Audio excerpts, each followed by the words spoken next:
Now, I just wanted to record a few thoughts here, further to an event that I moderated on Friday, which was in the Buildings Pavilion. The Buildings Pavilion's in the Blue Zone, and it's hosted by GABC, which is the Global Alliance of Buildings and Construction, and UNEP, the United Nations Environment Programme. What were we talking about?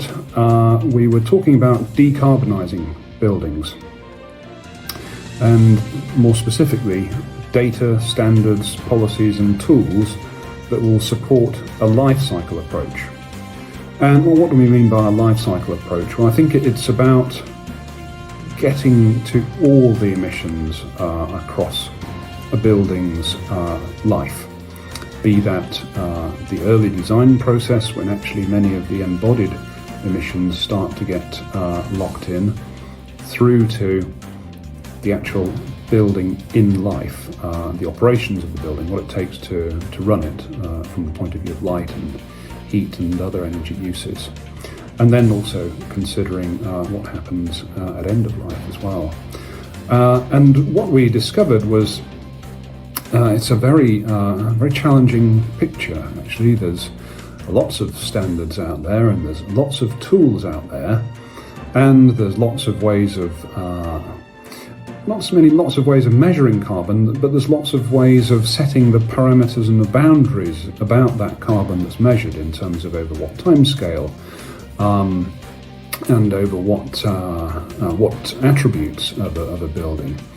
And where do you start in the process, and how far back do you go? So these are the sorts of things that we're looking to tackle. So first thing to note is our session took place in the context of the recently released Global Status Report for Buildings and Construction. So this is a report which tracks the progress of the built environment sector in meeting the Paris Agreement goals. It's released every year about the time of the COP, so that people can get a bearing of it. And it's prepared by the same folks that run the Buildings Pavilion at COP, actually, the Global Alliance of Buildings and Construction, and UNEP.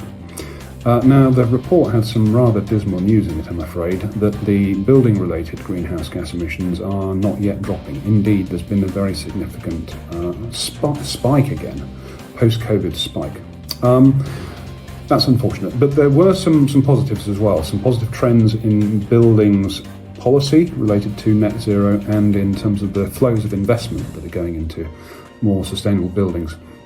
And I think that somewhat downbeat news was all the more reason for our session to actually show some pathways to progress on data standards and policies and tools, and support this full life cycle approach to decarbonising buildings. And indeed, as the moderator, my sort of headline remark was that a call really for harmonisation and standardisation in the implementation of net zero emissions, so that there's a fair playing field, so that we all know what we've got to try and achieve, and we know how we're going to be measured. Some consistency there. So how did we kick off? So Idris Kathrada, who's my colleague at the FIDIC Sustainable Development Committee, he's also the founder and director of Innoal, which is a company based in France which looks after greenhouse gas emissions and building performance standards and net zero.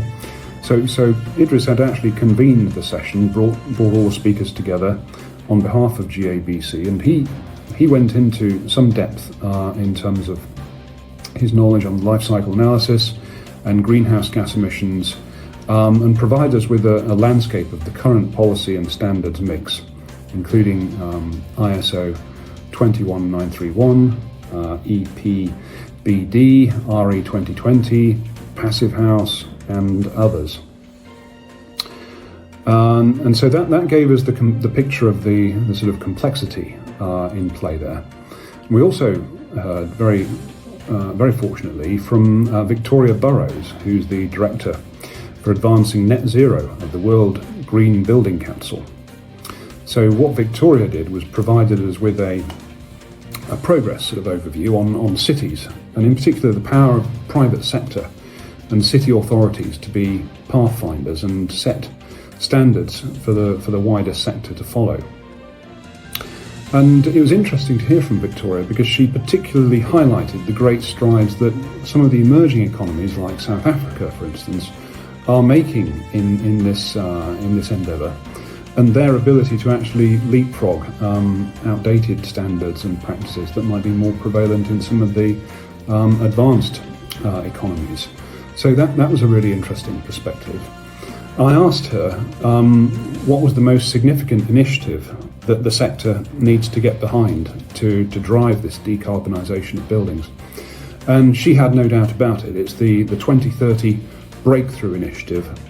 And what that's trying to achieve is for all new projects in the built environment completed from 2030 onwards to be net zero carbon in operation and, importantly, have had their embodied carbon cut by at least 40%. So, some pretty ambitious targets there, but actually, when I think about it and when I think of some of the examples that we've got at Aecom, the company I work for, particularly from our building structures team and our MEP teams and the work they're doing in high performance buildings, actually, you can achieve quite a bit more than that in terms of embodied carbon reductions. Over 50% can be achieved. So I think that's a very good benchmark that the Breakthrough Initiative has set there, and that I think there will be some leaders who are able to go even beyond that and set out pathways for others to follow, including, I think, our own practitioners at Aecom. So who did we hear from next? Nigel Tonks, who's the Sustainable Development Board Director at Arup and also a climate champion in the Climate Champions team. He's a senior advisor there. So Nigel talked about the corporate perspective from his own experience at Arup, really focusing in on carbon data. Now, interestingly, Arup had spent the last year following up on their commitment at COP26 to provide a full life cycle carbon reduction approach for buildings, which they called Zero. So Arup's calculator works across the lifetime of the building, and they've used a 60-year lifespan for their estimations.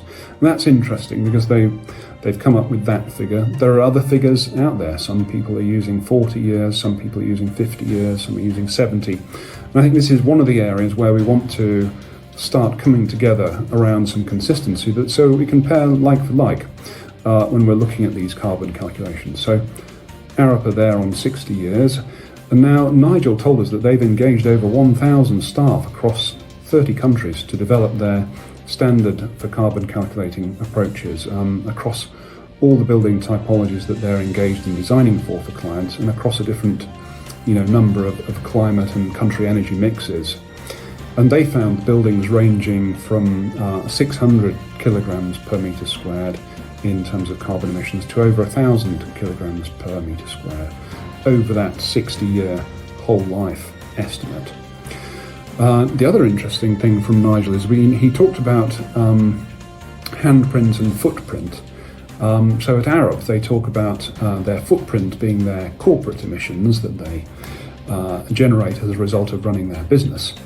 And their handprint is the things that their designers touch with their hands, effectively.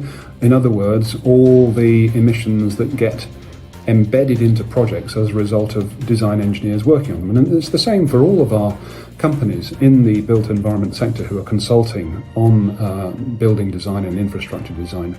We've all got these handprints. And interestingly, Nigel and his team had calculated that their handprint is 350 times greater than their carbon footprint or their corporate emissions. And I think that's a very good thing to think about, because it's the same thought process that we've been having at my company at Aecom as well, because we're all in the same boat that our own emissions are not insignificant, but the emissions that we can reduce if we really tackle it head on for our clients is of a whole different order of magnitude.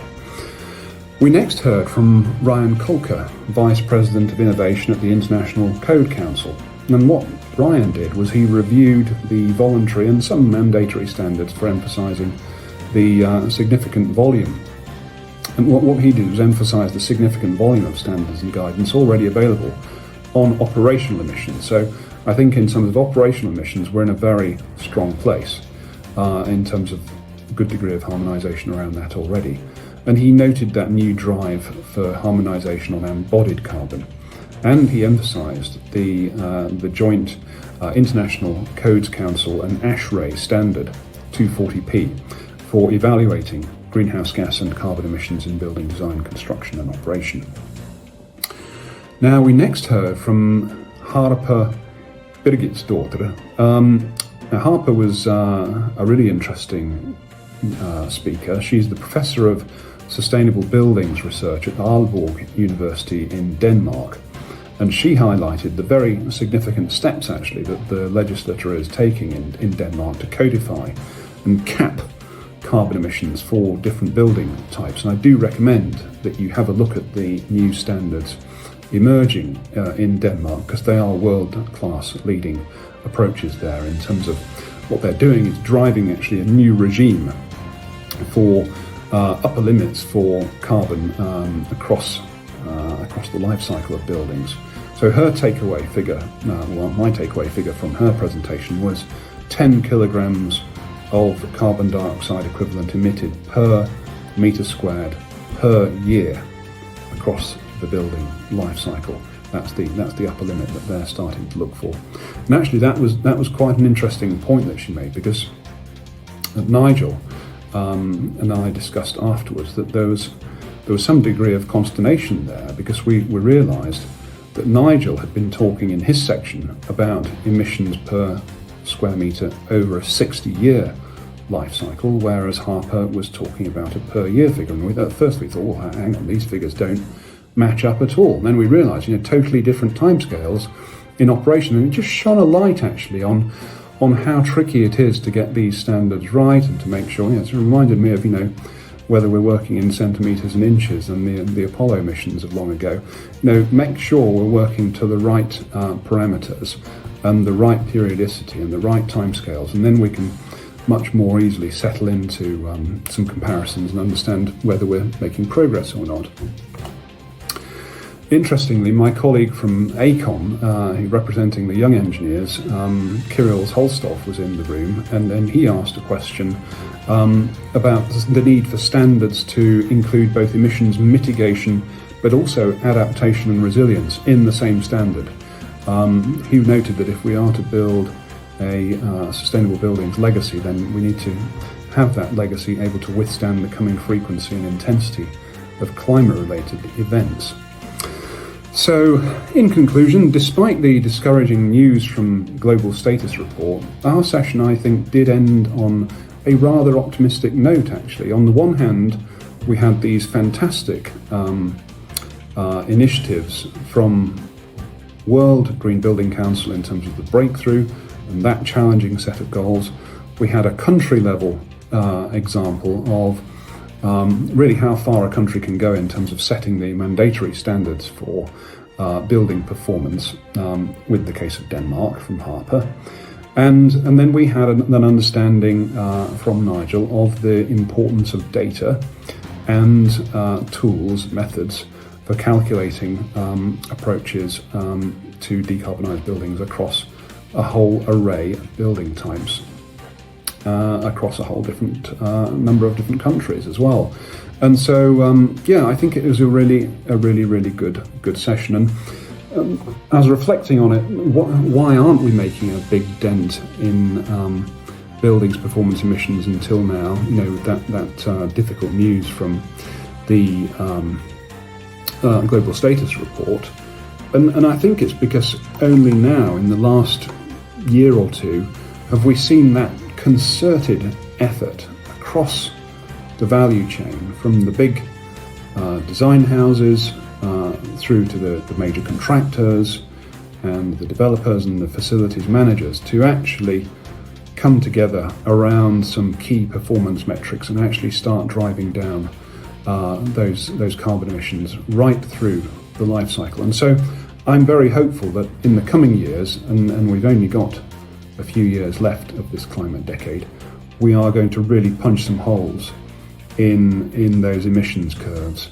And I think that will because we will have brought home the message to all our colleagues and fellow practitioners across all our companies that there are ways and tools and standard approaches and calculators for getting carbon out, and we all need to adopt them now because the time is now. So they're my reflections. See you on the next one.